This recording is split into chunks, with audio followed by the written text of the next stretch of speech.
ठीक है, शुक्ला जी आइए।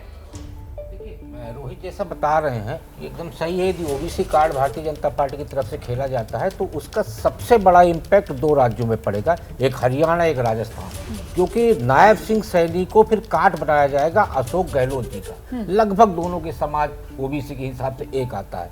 मध्य प्रदेश में मोहन यादव जी को चीफ मिनिस्टर बनाने के बाद आप देखिए कि उनका सबसे ज्यादा दौरा उत्तर प्रदेश और बिहार में हो रहा है।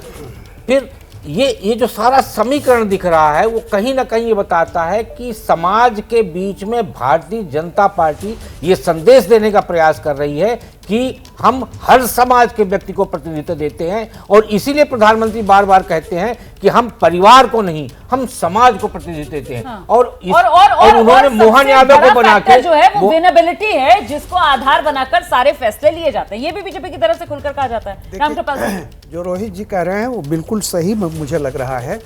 देखिए 2014 से ही ओबीसी जो कभी भी बीजेपी का मुख्य नहीं होता था, कोर स्ट्रेंथ, वो देखिए पूरे देश में कम से कम काउ बेल्ट में जो हिंदी हार्टलैंड है, आप देखिए चाहे बिहार हो, उत्तर प्रदेश हो, मध्य प्रदेश हो, हरियाणा हो, ये सारा का मैं यहाँ पे थोड़ा सा बोलूंगा कि ओबीसी और आपके सवर्ण गठबंधन बनाने के कारण ही भारतीय जनता पार्टी मध्य प्रदेश में कांग्रेस की सरकार को उखाड़ पाई थी, दिग्विजय सिंह जी को, और उसी के चलते लंबे समय तक भारतीय जनता पार्टी वहां पे शासित रही और उमा भारती जी चीफ मिनिस्टर बनी, और वो गठबंधन आज भी चल रहा है। हरियाणा को जल्द नया मुख्यमंत्री मिलने वाला है। आप जानते हैं हरियाणा के मुख्यमंत्री मनोहर लाल खट्टर ने इस्तीफा दे दिया है। आज सुबह ही मनोहर लाल खट्टर राजभवन पहुंचे, राज्यपाल से मुलाकात की और इस्तीफा दे दिया।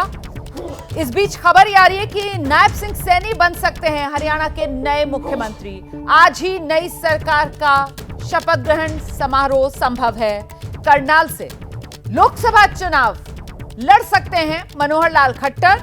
पार्टी ने बहुत मुमकिन है मनोहर लाल खट्टर के लिए नई भूमिका तय कर ली है कि उन्हें लोकसभा चुनाव मैदान में उतारा जाए और मुख्यमंत्री की जिम्मेदारी हरियाणा में नायब सिंह सैनी को सौंपी जाए। प्रेम सर जी, पहली बात तो रोमाना जी, ये हमें लगता है कि कल जब से इलेक्टोरल बॉन्ड पर फैसला आया है, उसके बाद सीएए और उसके बाद सुबह से हरियाणा, और इस तरीके से एक हेडलाइन मैनेजमेंट भी दिख रही है। एक बात, दूसरी बात, हरियाणा में हम देखें तो ये सब हो क्यों रहा है जी? अगर हम ओबीसी वाली थ्योरी को मानते हैं कि नेतृत्व बदल करके अपना वोट का बेस बढ़ाया जा रहा है, तो हम ये देखें कि जो पहले से वोट बेस था उस पर कॉन्फिडेंस घट गया, तब तो नया वोट बेस तलाशने की और इक्वेशंस बनाने की आवश्यकता पड़ी।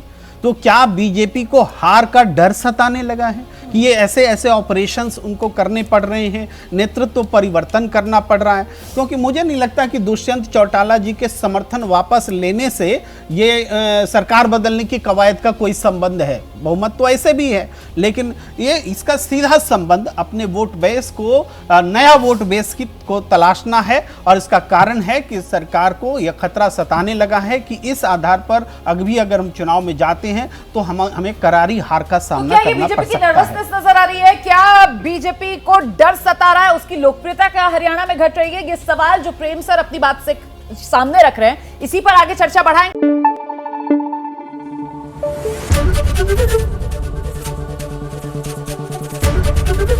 एबीपी न्यूज आपको रखे आगे।